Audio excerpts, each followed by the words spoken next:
Hello, नमस्कार, आदाब। स्वागत है आप सभी लोगों का इकोलॉजी की इस सीरीज में।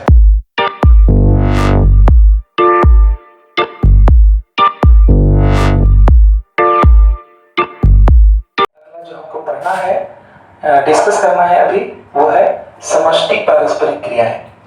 अब इस समष्टि पारस्परिक क्रियाओं को समझने के पहले हमको कुछ चीजें समझनी है, टर्म को थोड़ा सा समझ लेना होगा।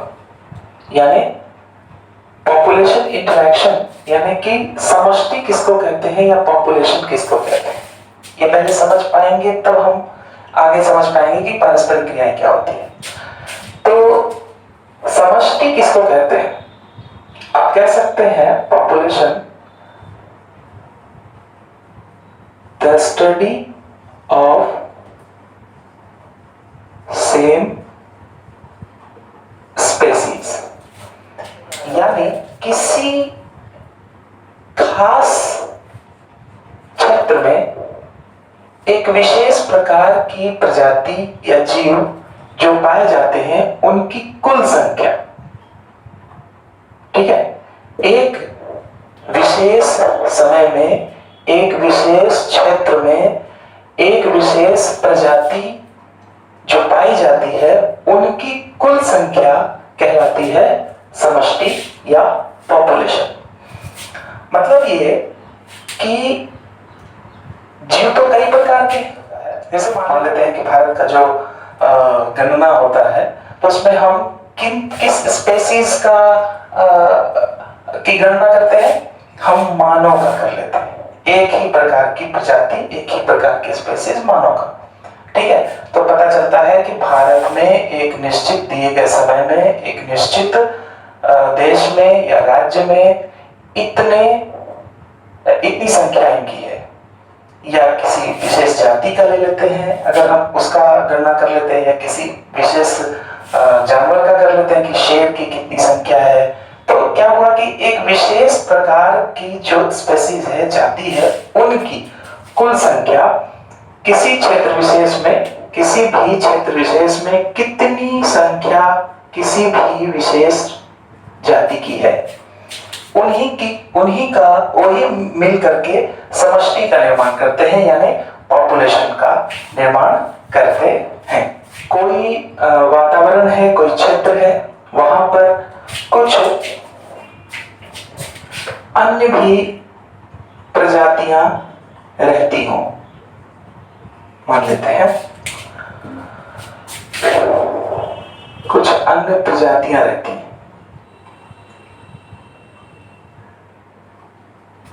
क्या हुआ यहां पर, अगर हम इसको देखेंगे तो क्या होगा कि जितना ब्लैक आपको स्टार दिख रहा है, इन सब की गणना अगर हम कर लिए तो क्या बन गया? ये पॉपुलेशन इनका।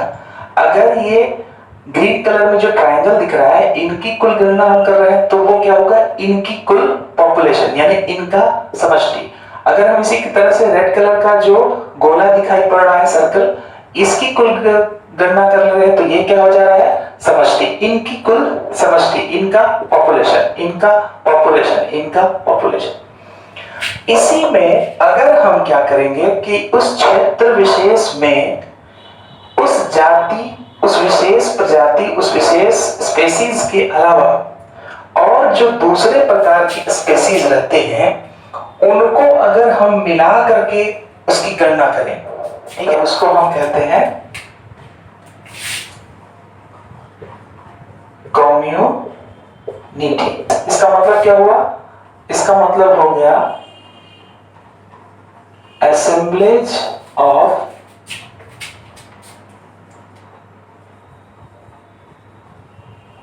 Different population.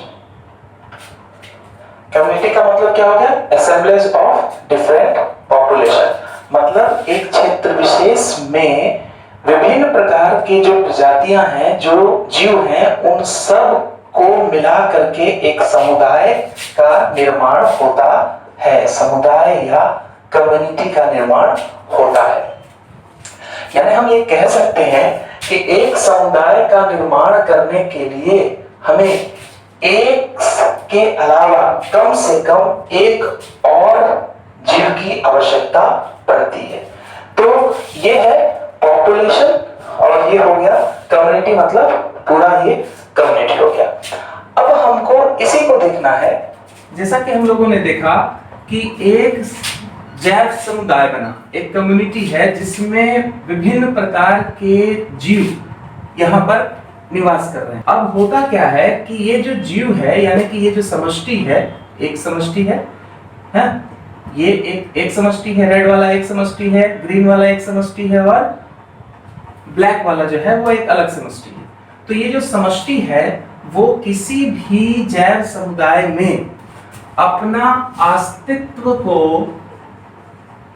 बचा के रखने के लिए, अपने अस्तित्व को बचा के रखने के लिए, अस्तित्व को बनाए रखने के लिए, या अपना भोजन प्राप्त करने के लिए, या अपना निवास प्राप्त करने के लिए, इन सब कारणों से एक जो जीव है, एक जो समष्टि है, वो दूसरे समष्टि पर निर्भर होता है।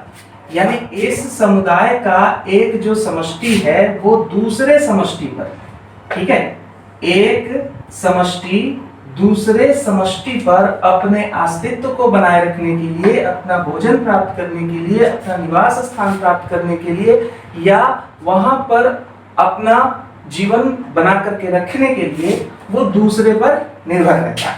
और इनके बीच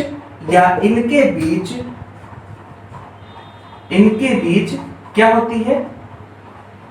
इनके बीच आपस में कुछ क्रियाएं, इन्हीं को हम कहते हैं समष्टि पारस्परिक क्रियाएं, यानी पॉपुलेशन इंटरैक्शन। इस समष्टि में जो पारस्परिक क्रियाएं हैं, उन समष्टि की आपसी क्रियाओं, पारस्परिक क्रियाओं में ये पाया जाता है कि ये क्रियाएं या तो ये दोनों के लिए कारगर होंगी, यानी दोनों के लिए लाभकारी होंगी, या फिर दोनों के लिए हानिकारक हो सकती हैं, या फिर एक के लिए हानिकारक हो, दूसरे एक के लिए लाभदायक हो, दूसरे के लिए हानिकारक हो, या फिर एक के लिए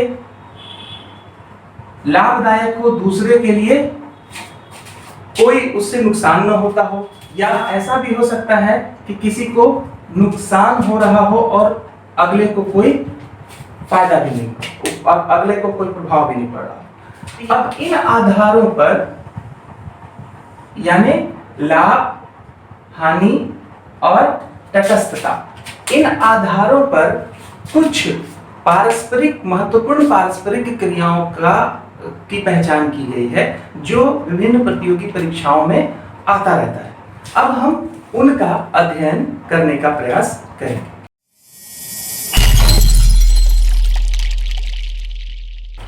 तो ये इतने प्रकार की पारस्परिक क्रियाएं हैं जो आपको विभिन्न एग्जाम्स में आता है और उस कॉन्सेप्ट को आपको समझ करके रखना है।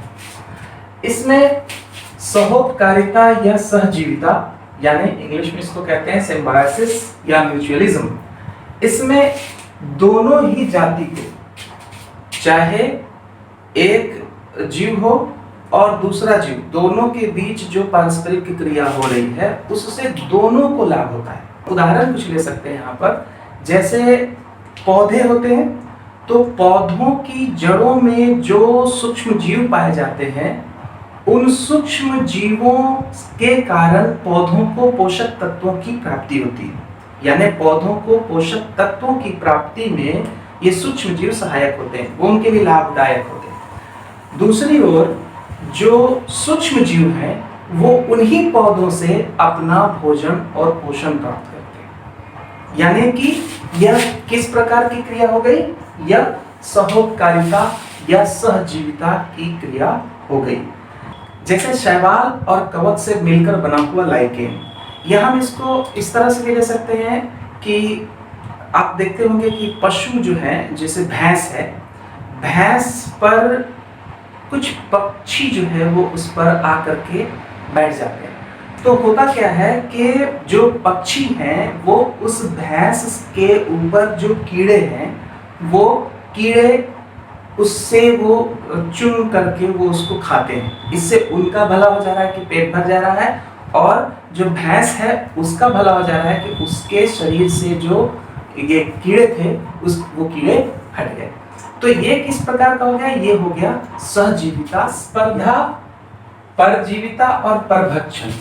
ये जो तीन कॉन्सेप्ट हैं इसको हमने पिछले लेक्चर में डिस्कस किया हुआ है, तो आप उसको वहां डिटेल से देख सकते हैं। अगला है सहभोजिता। सहभोजिता एक ऐसी पारस्परिक क्रिया है जिसमें एक को तो लाभ होता है लेकिन दूसरे को कोई न लाभ होता है ना ही उससे उसको कोई नुकसान होता है।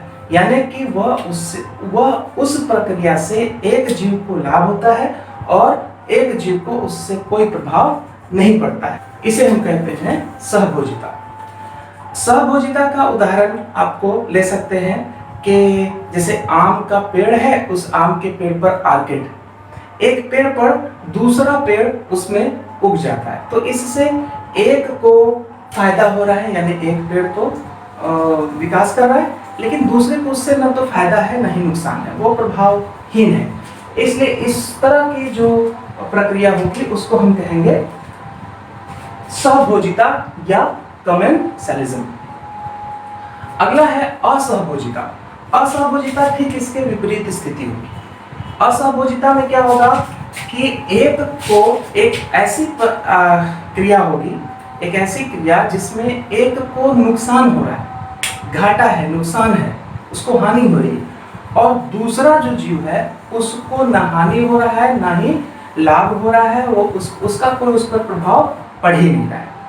एक को हानि हो रही है, दूसरे पर उसका कोई प्रभाव नहीं पड़ रहा है, तो उस प्रकार की जो प्रक्रिया होगी उसको हम असहभोजिता या कमेंसलिज्म कहते हैं। असहभोजिता का उदाहरण हम ले सकते हैं कि जैसे अखरोट का पौधा होता है, तो उसमें जो जड़ें होती हैं उनकी जड़ों में